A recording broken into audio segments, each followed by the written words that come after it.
tubahaye ikaze kuri iki gicamunsi cyo kuri uyu wa gatatu.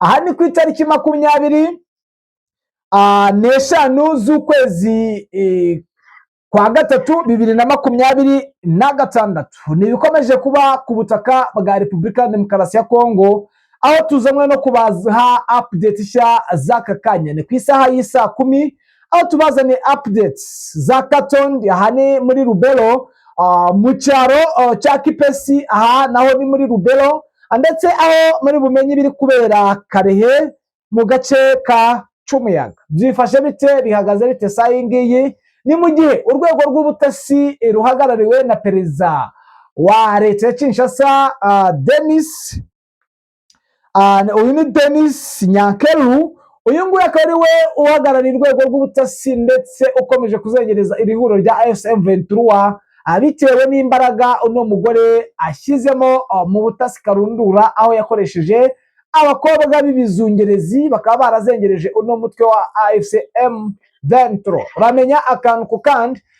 umenye frontline y'ibikomeje kuba ndetse n'ibikomeje kugenda bigaragara ku butaka bwa Repubulika ya Demokarasi ya Kongo. Ni mu nkunde rero mu minota mikeya mumenye akantu kandi uko situation ihagaze, mumenye uko byifashe. Mu nkunde rero mbanze mbashimire, mbifuriza amahoro y'Imana mwe mwahisemo kubana natwe. Ikindi namwe mukiza kuri YouTube channel, ni mukande subscribe mwinjire mu muryango mugari w'abadahema kumva updates zicukumbuye kandi zizewe zitarimo amakabyankoro. Turi bwakira umuroko infama, twumve uko situation ihagaze. Nge muri kumva kandi tugiye gukomezanya.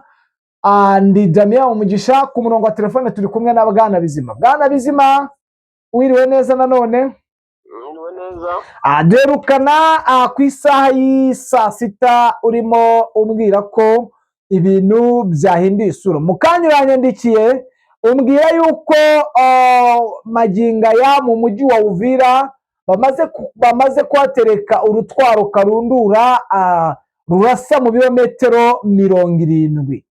Ibi ngibi bibaye mu buryo bwo kugira ngo wenda bakumire uyu mutwe wa AFC/M23. Ubundi wenda mbere yuko tujya ku ma axe cyangwa udwa updates zitandukanye, urabona AFC ifite mugambi wo kwinjira mu mujyi wa Uvira saa ngiyi? Urebye ubona isa naho bitayiraje ishinga, ushobora kwinjiramo ariko ukinjiramo habaye gusa naho yirengera cyangwa se ibona ko n'ubundi iri gushaka gukurwa mu bice igenzura, bikaba byatuma umujyi ufata imburagihe, ariko bijyanye n'uburyo bw'ubushake bwayo bwite. Urabona hakiri urugendo cyane, kuko ubona ko hari ikintu cyabangama cyane yinjiye muri uyu mujyi wa Uvira. Iki gice cya Minembwe kirimo ikibazo gikomeye, kuko ubona ko izi pozisiyo bafite mu bice bya Minembwe bisa naho n'ubundi bitari kure cyane y'i Uvira, ku bijyanye n'imbunda za tirari z'umusada ko bashobora kubabangamira mu gihe baba binjiye muri uyu mujyi bawugenzura, umutekano wabo utaba uhagije neza. Rero ni ikintu ubona ko bagenza gake cyane, bagitegura inzira nyinshi kugira ngo nawe babashe kujya muri uyu mujyi, ariko bishoboka ko banawinjiramo bibaye ngombwa kuko FARDC bagabaho ibitero mu buryo bwo kwanga gutakaza, kuko ubizi neza ko batakurasa uhagaze mu byimbo. Ntabwo bishoboka, niyo mpamvu nayo ubona ko FARDC yirinze kubagabaho ibitero cyane, kuko izi ko nabo bifashe kuba babikora kandi ubona ko intumbero yabo ari uko basaga naho bareba uyu mujyi wa Uvira. Gusa ibikorwa birimo ku ruhande rwa M23 bakora ibishoboka byose ngo bagende basa naho bafunga amayira yose yinjira muri uyu mujyi, nubwo bitaragerwaho 100%, ariko ubona ko ibyinshi basa naho babigezeho. Yes, Bwana Bizima, rero biravugwa yuko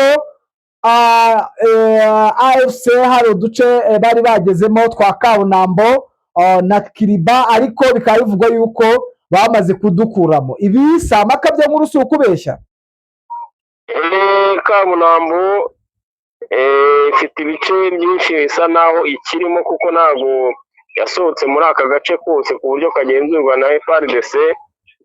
Hari ibice bisa n'ibyunamutse cyane ubona ko irimo, kandi aribyo bituma FARDC irwana intambara y'ihindura ngo ibashe kuba yahabakura, ariko byarananiranye kuko ubona ko ari ibice bigenzura iki gice cyo hasi cyane, kuko nahirengeye ubona ko M23 inafitemo imbunda z'imisada ku buryo bigoye cyane kuba wayitimbura muri aka gace gasa n'akegutse hano muri Kaburambo. Rero ntabwo ari uko yahatakaje, ahubwo yo yanze gusa naho ikaba mu bice bibi, kuko ubona ko igice cyo hasi kimeze nk'itaba, kandi ntabwo mu bihe nk'ibi ngibi by'imirwano ikomeye irimo sheringi kuri uru rwego ushobora gufata igice cy'ikibaya akaba ariho ushyira pozisiyo. Yes, Bwana Bizima, rero ndagira ngo tugere hano kuri izi teritwari isa nkaho ziri konsatire muri teritwari ya Rubero, wenda ariko mbere yuko tugera muri Rubero reka tugere Karehe, aho abawazarendo bakomeje kugenda bica abaturage. Ni iyihe mpamvu ituma abaturage bakomeje kwicwa hano muri Cyumuyaga? Iki ni igice ubona ko gituwemo n'aborozi benshi cyane bavuga ururimi rw'ikinyarwanda, kandi bari mu bisa naho n'ubundi bushakishwa cyane, kuko ni abanyamasisi bavuga ikirimi cy'ikinyarwanda aribo bagize iri tsinda rya M23. ubona ko kari agace gasa naho kagenzurwaga na M23, rero bo babaye nk'ababibye binjira muri eneo zabo, babasha kwica abashumba ntacyo babagiriza, ari rwa rwango gusa nk'uko ubona muri Sud Kivu Minembwe bimeze. Birangira bishe n'inka zabo ku buryo bukomeye cyane, ndetse ubona ko igikorwa cyahabereye cyatumye abantu basa naho bihebye, ndetse abaturage baho basa n'abahahamutse cyane, kuko ni igikorwa cy'ubunyamaswa kugira ngo wice abashumba bamaze kwinikiza inka rwose bateretse amata mu byansi, nurangiza bahere ruhande inka bazirasire kuzimara. Ni ikintu ubona ukabona giteye ubwoba cyane, kandi bagikora mu buryo bwo kugira ngo bababaze M23. Ni igice ubona ko kirimo deployment nyinshi za M23, kandi ubona ko bafite umwanzuro w'uko iki gice bashaka gusa naho babasunika bakaberekeza muri Warikare, ndetse bakanabasangayo, kuko ubona ko aka gace basa naho bakibasiye cyane, kuko gasa n'akari mu birometero bike kugira ngo ugere kuri pariki ya Kausibiega. Yes, nibyo.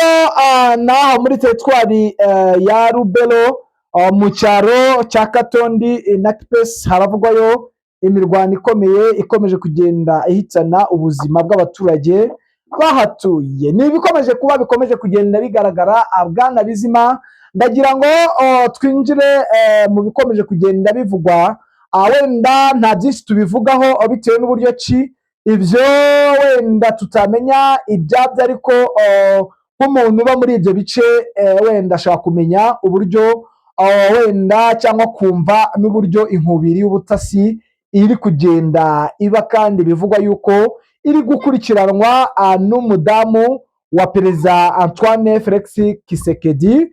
Uyu akaba yitwa Denise Nyakeru Kisekedi. Uyu nguyu akaba ari n'umuturage wavuye muri ibyo bice bya Bukavu biyoborwa n'ihuriro rya AFC M23, aho bivugwa ko akoresha abagore bagiye babana mu buzima bugiye busanzwe, kandi koko nibyo. Ndetse wagiye ubona ko urwego rw'ubutasi muri Bukavu muri ku rundi rwego, abadamu akaba aribo bari ku isonga. Bwana Bizima, maginga ya wenda sinzi, ushobora kuba utamenye ibyo batangaje, ariko ari abatangaje ko Denis Nyakweru ari gushakishwa ngo yigwe. Ibi ni byatangajwe na New York. Urumva rero ni ibyatangajwe byatangiye kugaragara. Ese ibi ntibyaba ari uburyo bwo kugira ngo uno mugore amenyekana rye hiti? Ibikorwa bye yabigezeho kandi yarabigerageje kenshi, kuko urabizi amatsinda amaze gusa naho afatirwa mu bice bitandukanye, yaba Bukavu cyangwa Goma, bijyanye n'igitsina gore, urabizi ko ari benshi cyane, kandi ubona ko n'ubundi urwego ruba rubatumye ari urw'ubutasi, ariko hakibazwa impamvu hakoreshwa abagore gusa.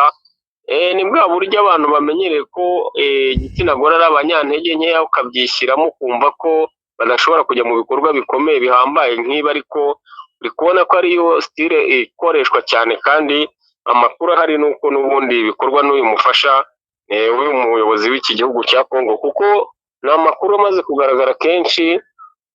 Ntago wabona intasi zigera mu matsinda agera muri ane amaze gufatwa kandi yiganjemo abagore ngo ube udafite amakuru neza y'ubatuma.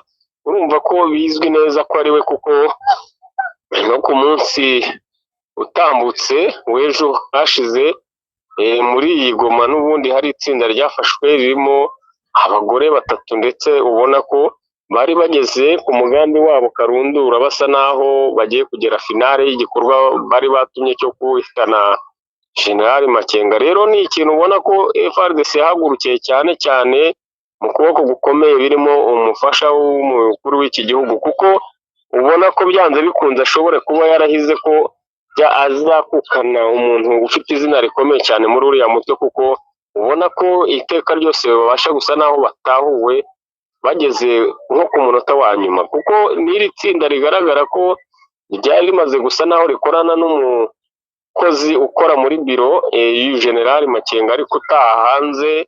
Rero urumva ko bari bamusatiriye, bashakaga kuzamukoresha bishoboka, kandi ikintu bita amafaranga ntabwo cyo ari cyo bashakisha, ubona ko ari nayo nsinzi bageza ku byo bashaka.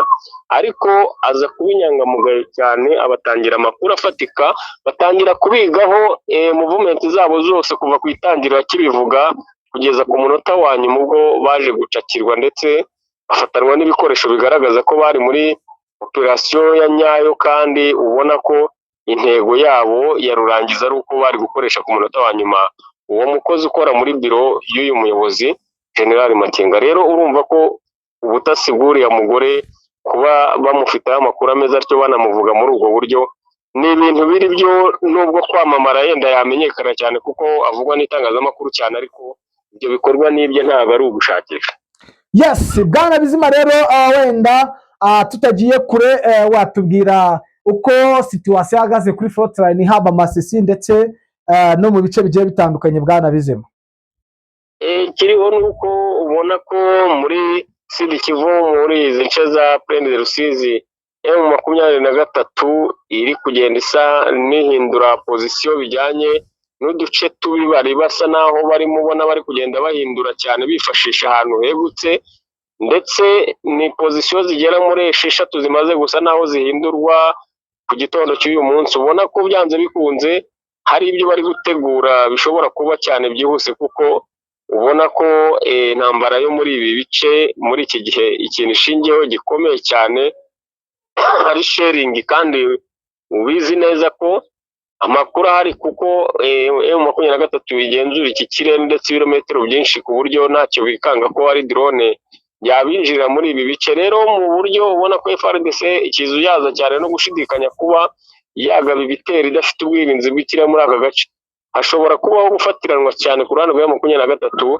ikabagabaho ibitero bikomeye cyane ndetse birimo na drone, kuko ubona ko batabasha gusa naho bihangana kuba bakorana nabyo muri uyu mujyi. Gusa imbogamizi iriho nuko ubona ko M23 itagikunda kugaba ibitero mu mujyi bikomeye nk'uko byagenze mu mujyi wa Goma, kuko ubona ko haba ingaruka nyinshi cyane ku buzima bw'abaturage, kandi aricyo kintu ubona asigaye bitondera cyane, kuko iteka ryose barega FARDC ko ibasha kurasa mu bice birimo ingo z'abaturage. Rero urumva icyaha bagiriza FARDC ntabwo bagikora nkana, niyo mpamvu ubona ko bishobora kuba byaradindije uyu mujyi, kuko uri mu isibaniro ry'ingabo, kandi bamwe badafite umutima wo gukunda abanyagihugu ku buryo banga ko bashobora gushyiramo amakomponente ziremereye muri uyu mujyi hakatakarira ubuzima bw'abantu benshi. Yes, Bwana Bizima, sinzi muri no Kivu nimba hari agasigisigi waba ufite kaka kanya? Muri Nord Kivu nuko M23 mu mwanzuro mushya yafashe mu buryo bwo gushakira umutekano ahagoma, bijyanye n'amakuru intasi zigenda zitanga ko zo zikora ubutasi bwazo ariko zishingikirije kuri position zabaga muri pariki ya Nyiragongo ndetse na pariki ya Virunga. Habayeho umwanzuro w'uko bagiye gukoramo operasiyo zikomeye ndetse zirimo n'indege z'intambara, ku buryo badashaka kugira ko hasigaramo n'igisigisigi cya FDLR muri ibi bice. Ubona ko yari yarahinduye ibihinduro byayo bikuru muri Nord Kivu. Yes, bwana Bizima rero sinzi habaye hari update nshya wenda watwa updatinga. Yego, amakuru nakagaruka, nta kibazo, turashaka andi makuru mashya kandi arahari y'ibiri kubera muri Warikare. Yes, bwana Bizima reka ngushimire nkwifuriza kugubwa neza kuri iki gicamunsi cyo kuri uyu wa gatatu. Yego, urakoze cyane. Yes, murumva rero uko situation ihagaze nuko byifashe, nibazo bikomeje kugenda biba kandi biteje inkeke zikomeye. Ibi byose nubwo biri kuba ariko urabona yuko nta gahunda yo guhagarika imirwano. Amakuru aturuka Azandan avuga ko nubundi imirwano ikomeje kandi yubuye, ubona yuko FARDC yatangiye kugaba ibice bigiye bitandukanye, ndetse nubwo bari kwatakwa bikomeye cyane ariko bafite imbaraga zidasanzwe n'uburyo bwo kubaka ikoranabuhanga. Akaba ariyo mpamvu ubona bari kwica bamwe mu baturage bikangamo ko defense za AFC M23 ziri mu bice bigiye bitandukanye. Izi drone rero ziri kwangiza ibikorwa by'abaturage, bikaba byaragarutsweho na Lawrence Kanyuka. Uyu akaba ari umuvugizi wa AFC M23 mu bya politike, ndetse ibigenda bigaragara bishobora gushyira mu kaga abaturage batuye mu bice bigiye bitandukanye by'iki gihugu cya Repubulika ya Demokarasi ya Kongo, bitewe yuko intambara yarenze imbibi haba mu burasirazuba bw'iki gihugu, ikaba yaragiye isatira izindi ntara. Ni mu nkunde rero mbashimire, mbifuriza kugubwa neza mu byo mukora byose, tubifuriza kugira igicamunsi cyiza ndetse no guhirwa mu byo mukora byose. Ariko mboneraho kwihanganisha abari muri zone y'intambara, ndetse n'abari mu bitaro cyangwa abarwayi n'abafite ibibazo bindi byihariye. Ciao, Imana ikomeze ibane namwe.